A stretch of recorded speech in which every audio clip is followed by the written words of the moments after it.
Morning, team. Hope you're well.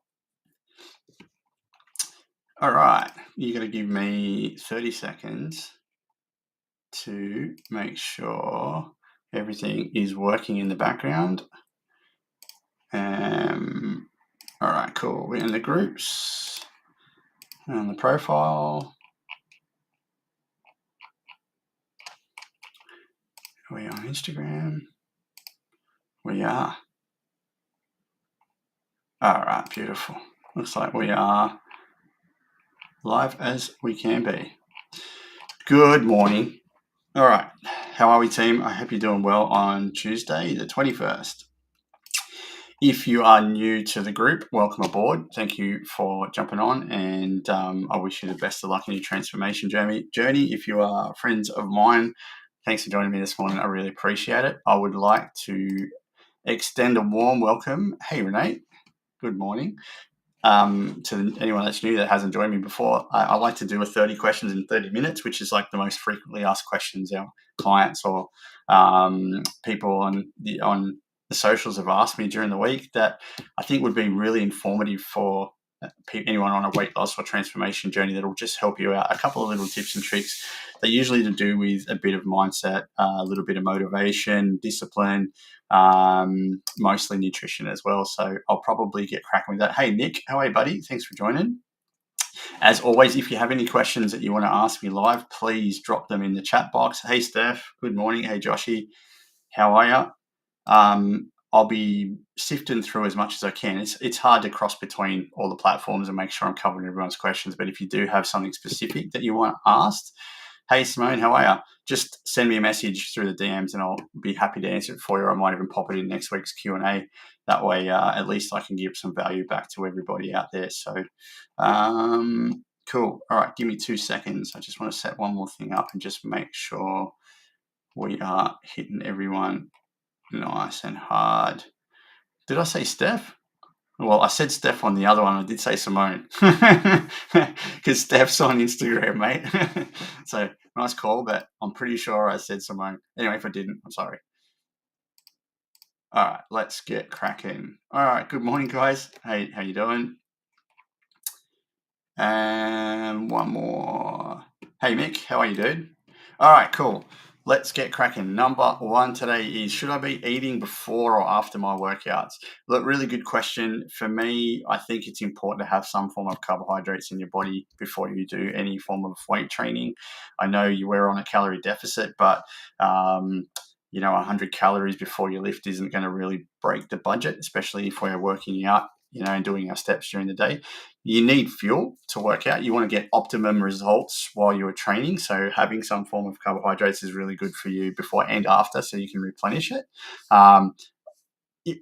Look, you don't need to have a meal. It's just good to have maybe 100 grams of, 40 grams of cereal or a banana or an apple or something that's got some carbs in it and some sugar in there that will give you some really quick energy. So definitely good. But just as important before is after having some form of protein or and some carbohydrates as well. So that's why oats is really good for a post-workout meal. If you like training fasted, you can train fasted. That's really up to yourself. But for me personally, I like to have a little bit of energy in my system, so I'm really getting bang for buck in terms of my training output and input. So yeah, I like to have some form of carbohydrates in the morning before I do train, if that's cool. So yeah, you don't have to have too much.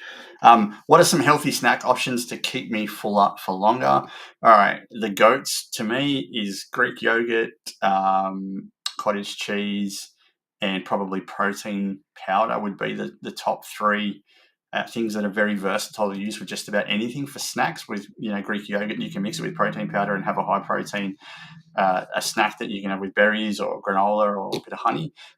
Cottage cheese, you can mix savory flavorings with it, and have carrots and cucumber and stuff like a dip, or you can mix it into your scrambled eggs. So things like that are really good. High protein, volume filling foods that I would keep on hand. Eggs are the same one, egg whites or eggs themselves. Having veggies cut up in the fridge so you can eat with those is really, really good. Hummus is great as well, which is a pretty good high protein snack option. But if you want a snack and you don't want to go for the nasties, don't have them around, or have stuff prepared that will get you bang for buck in terms of what type of transformation journey you're on, whether it's weight loss or whether it's muscle building. So for me, it's the goat's definitely Greek yogurt, cottage cheese, and protein powder. How important is meal timing for weight loss? I think it's more important how consistent you hit your calorie target is, rather than timing. Timing does work for some people. Don't get me wrong. There are people that can't sleep on a full stomach because they might have gut issues in their intestines and that work overtime to digest the food. So yeah, that can be a limiting factor. But I would much rather you have consistent, regular meals that fill you up throughout the day, so you're not going to be snacking all the time, rather than, I have to have dinner by this certain time. There is a good practice out there of not eating sort of after 7, in terms of giving your body time to digest all the food, get it out of the system, and you can sleep on a reasonably empty stomach. But I think more importantly than meal timing is consistency of your meals, making sure you're hitting your protein target and your calorie target every single day, which you have to be mindful of. So yeah, that's more important to me than meal timing. Do I need to track macros, or is calorie tracking enough? Okay, I think, again, there probably going to be some backlash about this, but calorie tracking is more important than macro tracking, but we still want to track our protein. Now, I don't want to give my clients or anybody any misleading information, but I think we need carbs and fats, contrary to Eddie Abu and all those guys out there that only eat protein and get limited amount of carbs and fats from or fiber, I guess, from anything else. But we need carbs and fats to survive. So getting them in is great, but what percentage doesn't really matter when you're starting on a fat loss journey. It's more important to get your calories in a deficit so you can start losing weight, get your protein up, hey Jules, so you can be full all the time. That's more important than worrying about carbs and fats. Now, in saying that, when we get down to a level where we've maintained, or we're looking to increase our muscle mass, or we're trying to get a little bit more bigger, then our macros are a little bit more important. But if you're just starting on a transformation journey, rather than just complicating things and saying you must have 26.2%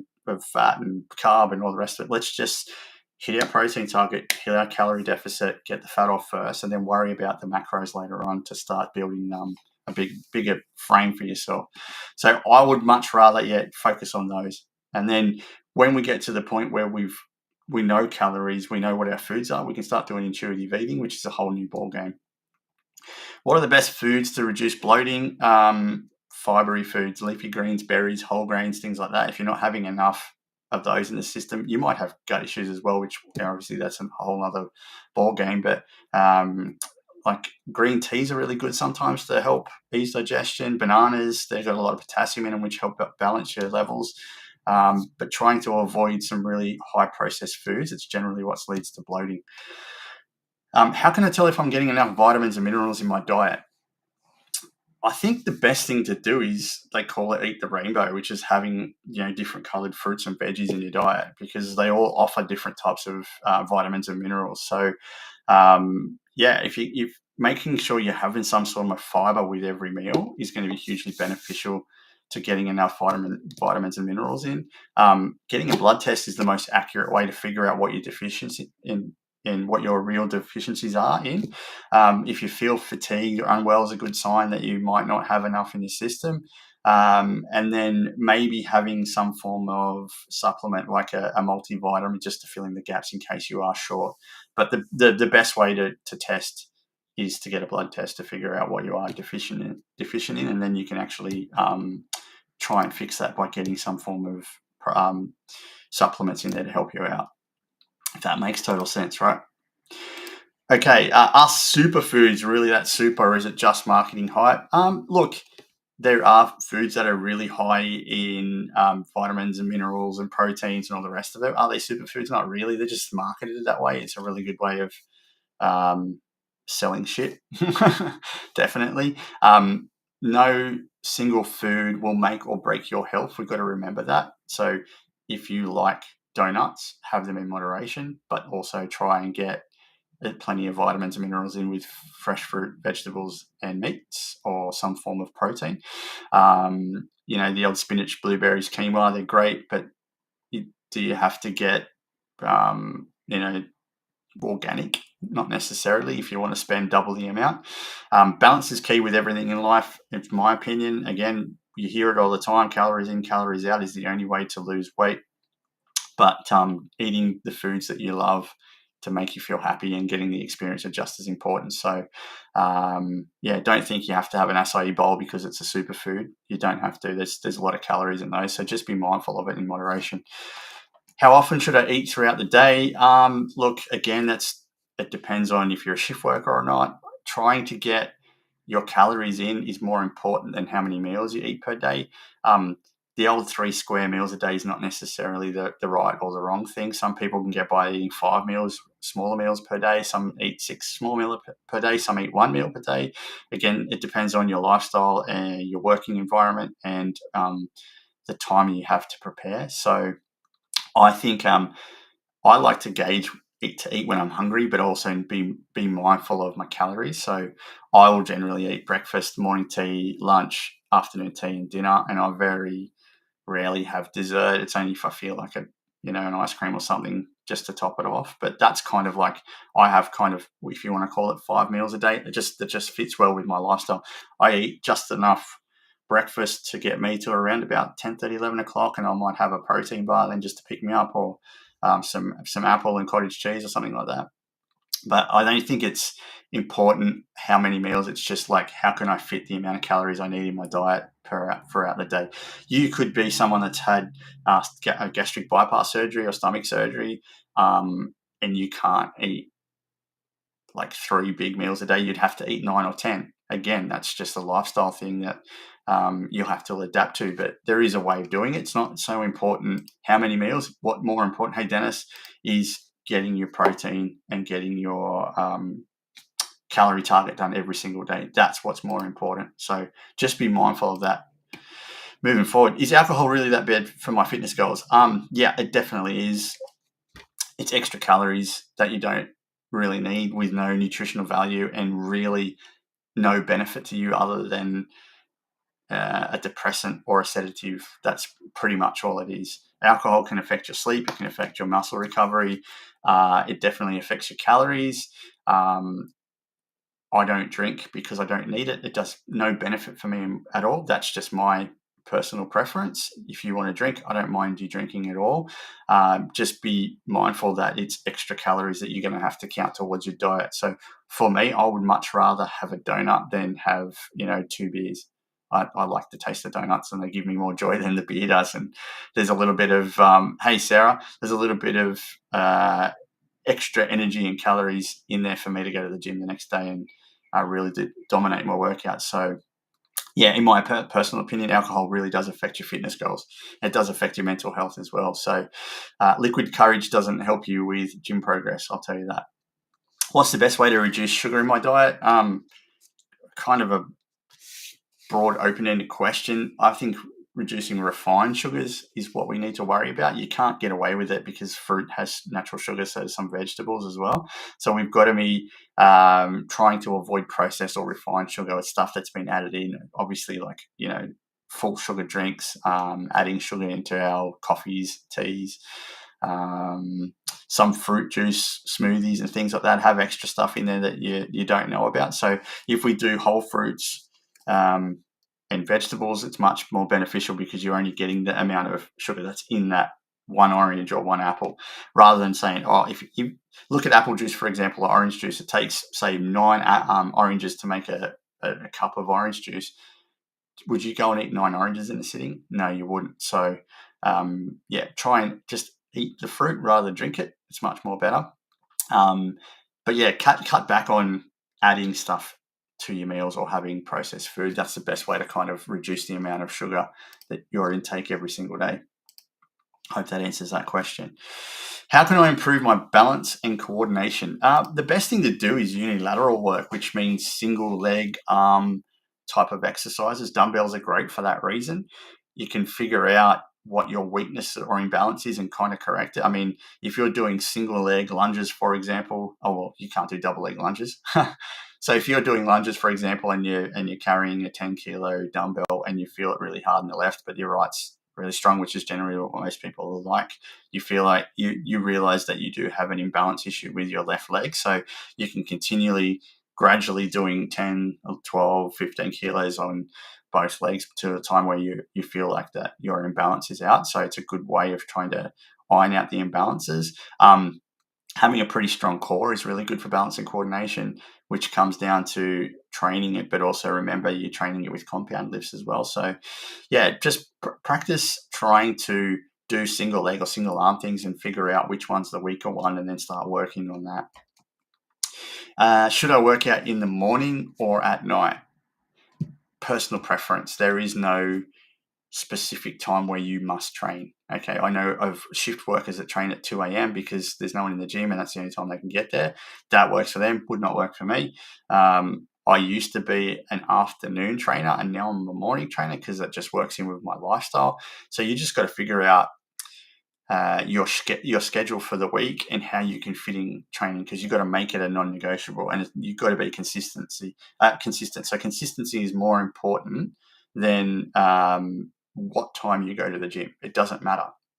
It just really works out to be what type of lifestyle can you afford to have to insert whatever the training that you can get. Some people swear by morning workouts because it boosts their energy out throughout the day.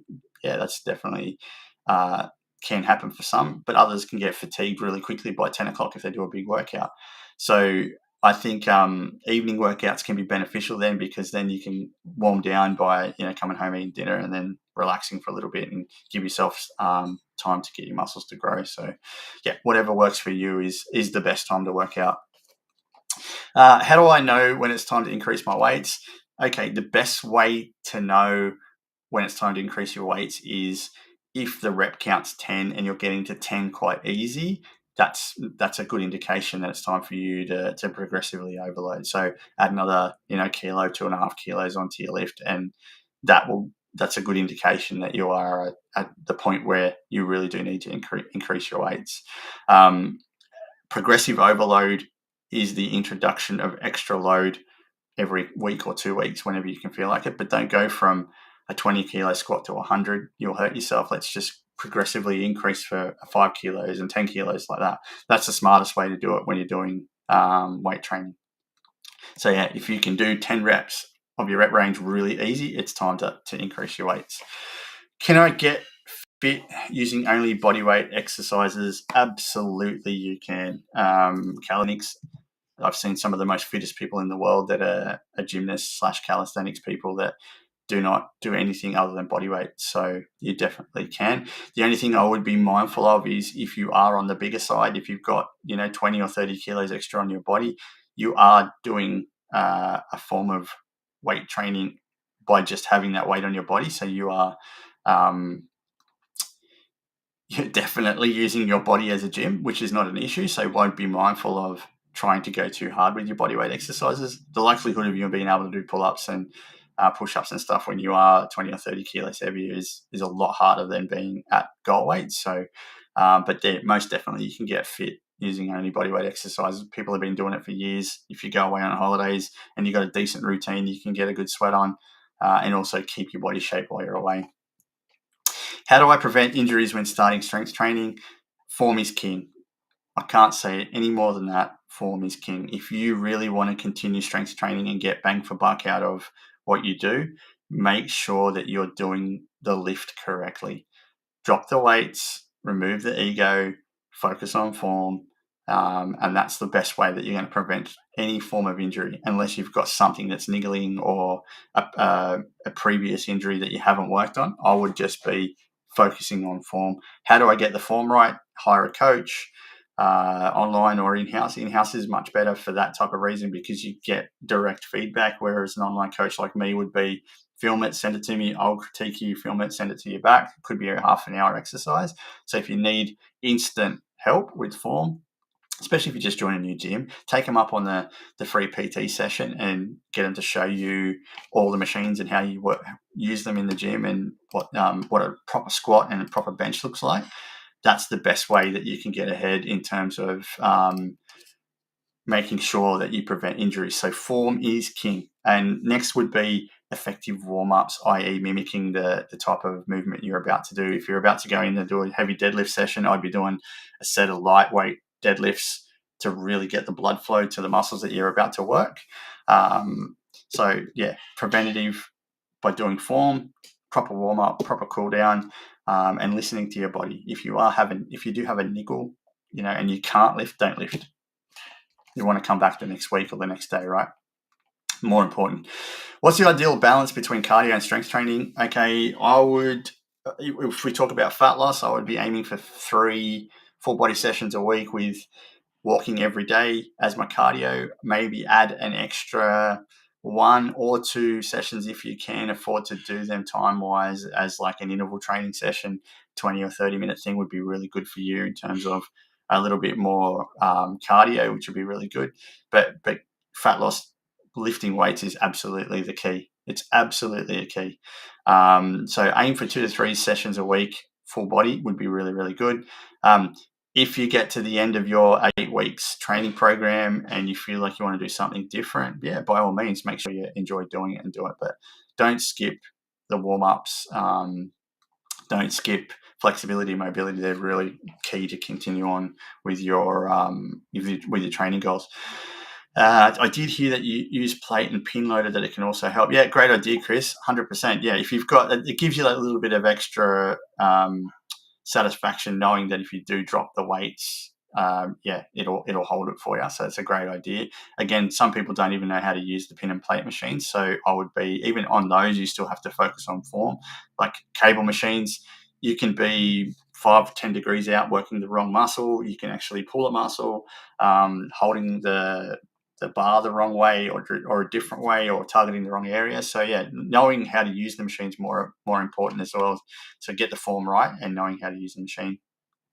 Do I need to stretch every day even if I'm not working out? Good question. I think me personally, I'm 46. I know where my mobility lacks, so that's something that I do have to work on. Every day, do I do it?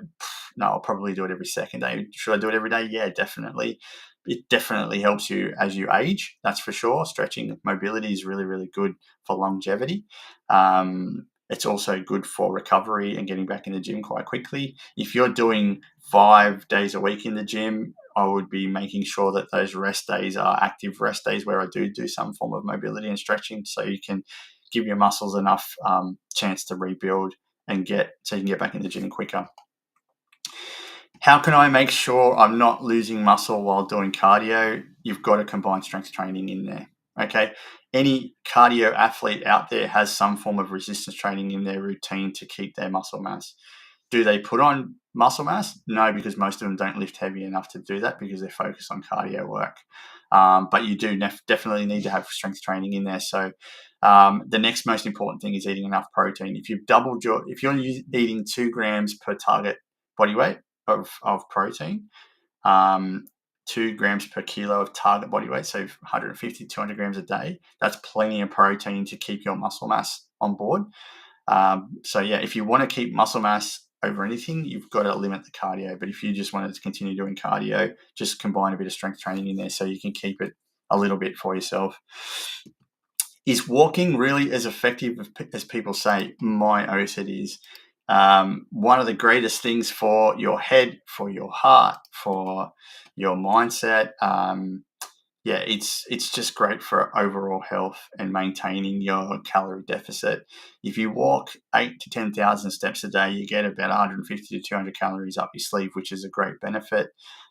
It's low impact and easy on the joints. So for anyone out there that is on the bigger side, it's the greatest form of resistance training that you can do because you're using your body weight and you're walking around with it. So quite good for that reason. You can do it with your family. You can chuck your headphones on. You can make phone calls. You can do content. You can do so many things while you're walking. Like, it's a hugely beneficial thing, but more for the heart and the head. It's massive. How important is a cool down after a workout? Look, I think it's important if you are lifting really heavy or doing excessive cardio. It's really good to kind of reduce the amount of muscle soreness you're going to get in the next couple of days, flushing out a little bit of lactic acid. So definitely is more important for athletes than us because if we athletes usually train a lot harder and a lot more frequent, so they're definitely important. But I wouldn't shy away from it. But even something as simple as 5 to 10 minutes on the treadmill, just like a nice easy walk, would be good to flush out a bit of lactic acid if you've done leg day. But working on your mobility is a lot more important, in my opinion, to on the days off than just worrying about it afterwards. Because let's face it, most of us are fatigued and destroyed after a big session at the gym. The last thing we want to do is some form of cool down. But generally, like when we finish the leg session and we're walking to the car or we're back home just relaxing, that's just as good as not doing anything at all. So I would focus on the days where I'm not at the gym doing a bit of flexibility and mobility work so I can prolong my muscle life and get that recovery quicker. What are some signs that I'm not recovering well enough between workouts? Oh, that was a good segue. Constantly fatigued, feeling sore more than 2 days is probably a good sign. Shit sleep, irritability, anger, poor mood. Overtraining does mess with your mood. Decrease in performance if you're trying to lift heavier.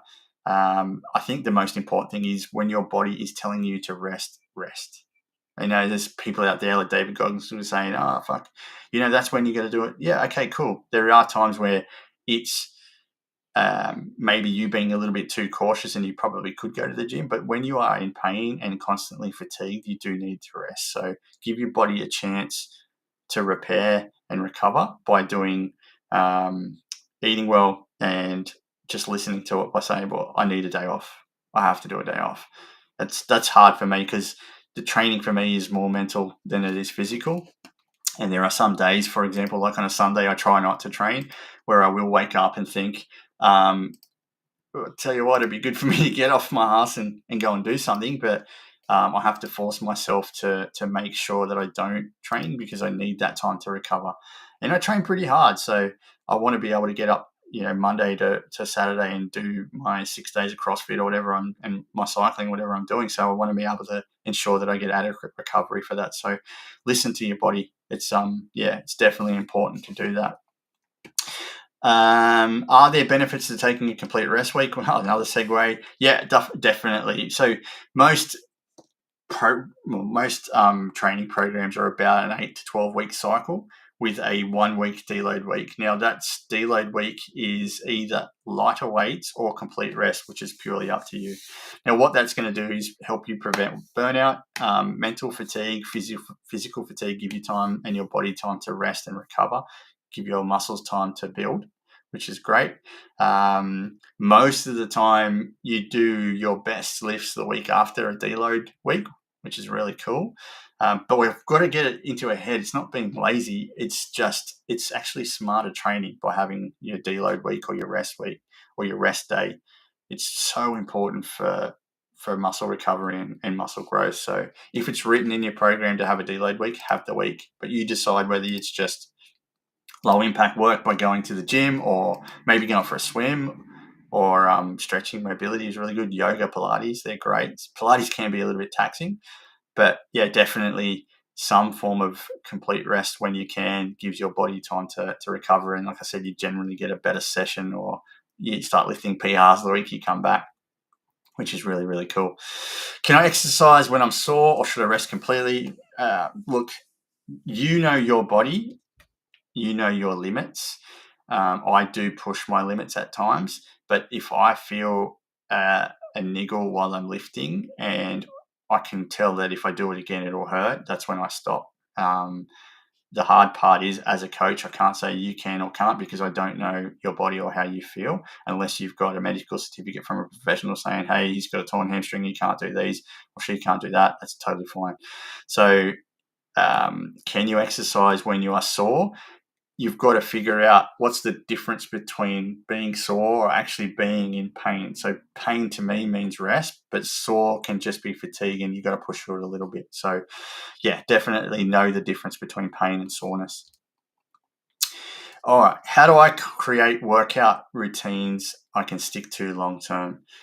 The most important thing with a workout or some form of exercise is that you actually enjoy doing that exercise and you will keep coming back.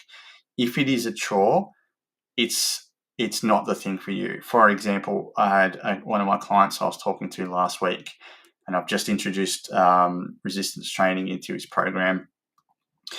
And I asked him how it's going, and he said, I don't like it. I know I have to do it, but I'm not a big fan. So I'm trying to educate him and teach him into enjoying it. He gets to do it.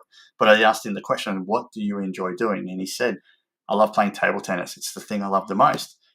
And I asked him why he isn't doing it. He said, there's no one around that does it because they closed down. And I did a quick Google search while I was online, and there are places around. So finding, because when he talked about table tennis, his eyes lit up, and I knew that was something he needed to do. So we got to incorporate that back into his routine because it gives him joy. That is more important than forcing yourself to do something you don't really like. Is resistance training important? Yes, it is, especially with us older people. I say older, not old. It's very, very important, but also doing things you enjoy doing outside of that will give you more joy and satisfaction and continue doing those. So I think variety is great, but also don't neglect the fact that like weight training can be monotonous and repetitive, but there is an end goal in sight for the fat loss and also for building a bigger engine for your body. What should I do if I feel intimidated by others at the gym? This is a really good question because 90% of people that start off are intimidated by people. Most people are there to focus on themselves, not you. That's the hardest thing to grasp while you're at the gym because there's so many really strong and buff people there, and they're looking at the mirror. They're focusing on their form. They're not worried about you staring at them. So, yeah, just try and put that to the side. Easy to say, not easy to do. Have a plan. If you don't have a program and you go in there blind, you're going to be bored pretty quickly and not know what to do. So get a plan or a program so you know plan of attack, and also knowing the gym. Find a place that doesn't make you feel intimidated. That's just as important as getting to the gym. If you walk into a gym at a time that you are generally going to go to, and there are a bunch of dickheads there, let's just face it, young teenagers that are 5 to a machine, just sitting there doing fuck all, and it makes you feel like shit. That generally probably isn't the place for you. So try and find somewhere that you do feel comfortable with. Or if you can afford to, go to the less crowded times, which will make you feel less intimidated. But everyone started somewhere. Nobody was born lifting weights. So anyone that's in the gym has been there for a very long time. And I say most because there are assholes, but most will offer you the time of day, will show you how to do a rep, will fix your form, or they'll spot you if you ask them the question. It's just having the courage to be able to do that. And I totally understand. So yeah, for me, it's have a plan, have a program, find somewhere you enjoy training, bring a friend if you can. That will be less intimidating. That's maybe someone that's been there before. But it'll just be it's actually a really good place to be to be when you get there. So try not to be the person that thinks, this person's looking at me. They're not. They're looking at themselves in the mirror just to figure out their form. How can I make healthy habits stick when I have a busy lifestyle? Prep meals ahead of time is probably the most important thing, so you're not tempted by nasty snacks. Incorporate goals and schedules. That's probably the best thing you can do. Having a target of where you want to be in 6 months' time, but also making sure you schedule your workouts like you do with your dentist appointments. I think you just got to remember consistency beats intensity in the long run. So getting to the gym every 3 days or every second day, or making sure you hit your protein and calorie target every single day by tracking, that's how you will definitely create those habits. But celebrating the little wins, they're just as important as the big ones. So make sure that you are looking at your little milestones and ticking them off as you go. How do I deal with feeling guilty after overeating? That's the hardest thing people can fathom. It's why there's a lot of binge eating out there, because of the guilt. It's learning that you are allowed to eat those foods and enjoy the occasion that come with those foods. generally our high calorie meals are with friends and family, and it's the occasion that brings you just as much joy as the food. So don't punish yourself if you have one meal that's high calorie. It's not going to ruin the whole week. It's continually doing that every single day that will ruin the whole week. Um, if you can get back on track the next day, you're not starting from the start. You're starting from where you left off. So if you've done 8 weeks of hard work, um, and you have one day where you might have eaten too many calories, that hasn't ruined the 8 weeks. That's just ruined a portion of that day. That's all it is. So for me, it's figuring out that you're allowed to eat high calorie meals as long as you can fit them in. If you do have one because of you might be depressed or anxious or something's going on you, and that's your go-to, it's totally fine. Just start again the next day. Write that day off. Start again the next day. Use those extra calories as energy for the gym. Easy to say again, it's hard. Mindset's the hardest thing to control when we're just starting out on the journey.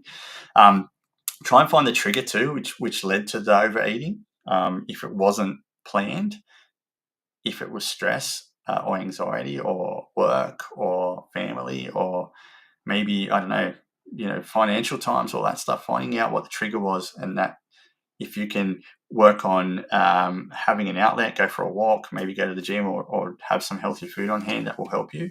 But just remember, you're human. It's about progress, not perfection. You are going to fuck up somewhere along the way. Fuck up, fix it, reset. Sounds simple, but that's the best way to do it. Last one, what's the best way to manage stress without skipping workouts? I use workouts as stress relief. I know a lot of people that do kickboxing and boxing because it's cathartic, and they can imagine the person that's giving them the stress behind the bag and punch the shit out of them, which is great. Shorten your workouts if you can to make sure you get there. I'd rather you do 3 20-minute workouts than miss 2 1-hour ones, definitely. Try finding, again, workouts that you enjoy, because that will manage the stress. It gives you a little bit of endorphin rush. Yoga and Pilates are good for the mindset, which are really cool for your mental and physical benefits. But yeah, workouts boost endorphins. So if you can utilize workouts to help you deal with stress and manage it, you're kind of working 2 angles here. You're doing your mental health and your physical health at the same time. As I said at the start, training for me is as much mental. It's probably 80% mental as it is physical. Do I get the physical benefits? Yeah, but I also get the mental benefits of, I had a shit day yesterday. I get to leave it on the floor. Today's a new day. I get to start again by, obviously working on myself mentally and physically. So, again, all these mental things are easy for me to say because I'm at a point where I've kind of got them under control. I'm not perfect, but I'm getting closer to managing them well. But I utilize exercise as a mental health coping mechanism. So for me, yeah, something cathartic, something you enjoy doing, shorter workouts more frequently rather than, if you're a person that works at home and you can do 20 minutes in the morning, 20 in the afternoon rather than one 40-minute session, it's totally fine. But finding things that you enjoy doing will definitely make you want to go back, and you won't skip them. And book them in, like I said, with you as a dentist appointment. Have them in your diary, and then generally don't miss them, right? And talk to your family about how important it is, so they know that you're not skipping time with them, that you're actually working on yourself. That's just as important. All right. Hey, Glenn, just going to do a quick check through. Is any more questions? Come on. No more. All right. Thanks for joining me this morning, guys. I hope you have an amazing day. If you have any questions that you want me to answer personally, please send me a DM. I'll be more than happy to answer anything to do with health and wellness. Just send me a DM and I'll either answer it directly or chuck it on Q&A next week. But apart from that, have a great rest of the week, and I'll see you